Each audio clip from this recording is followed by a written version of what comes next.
My sister forced me to be her children's learning example of a failed life, making me tell them why not to be like me every Sunday. When she lost custody, I adopted her kids and made her watch through the window as they called me mom. It started with a text from my sister Caroline. Sunday dinner, 5 p.m. Don't be late. No please, no would you like to come? Just a command as usual.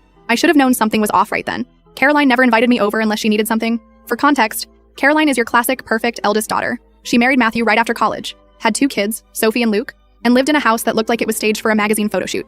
Meanwhile, I was the family disappointment who chose my own path instead of following the life script she and our parents had planned out. That first Sunday, I showed up with a bottle of wine and some cookies I'd baked for the kids. Caroline took one look at my homemade treats and tossed them straight in the trash. "We don't eat processed sugar here," she said, even though I'd used organic honey as a sweetener. Whatever. Then came the real reason for the invitation. Caroline gathered everyone in the living room, sat the kids down on their pristine white couch, who has white furniture with young kids, and said something I'll never forget. "Children, Aunt Eva is going to tell you about her life choices and why they're wrong. Pay attention. This is what happens when you don't listen to mommy and daddy." I just stood there, mouth hanging open.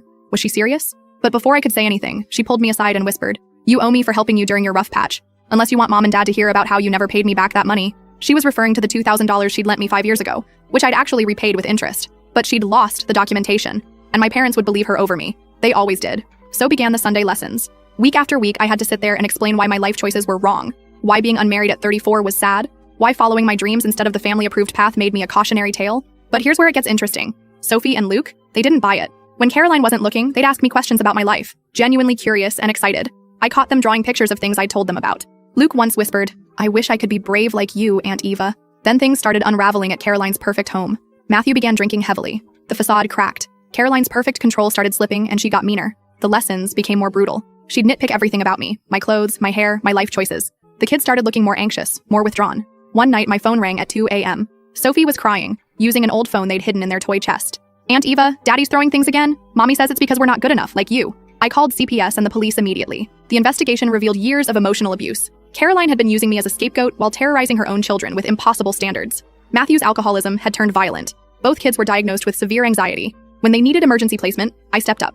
I had a spare room and stability. Ironically, my wrong life choices had led to financial independence. The judge granted me temporary custody, which became permanent when both Caroline and Matthew refused counseling. Now for the part that some might call revenge, but I consider justice. The day the adoption was finalized, I got a text from Sophie saying Caroline was outside. I looked out my window, and there she was, standing on the sidewalk, watching. I gathered Sophie and Luke, who'd been asking to call me Mom for weeks, their choice, not mine, and hugged them right in front of the big living room window. They both squealed, "Mom!" loud enough to be heard outside. Luke even pressed his hand against the glass, showing off his first bad grade, a B- he'd gotten in math, which I'd celebrated because he'd tried his best. Caroline stood there for an hour, watching her failed sister succeed where she couldn't, watching her children thrive without her perfect standards and rigid rules.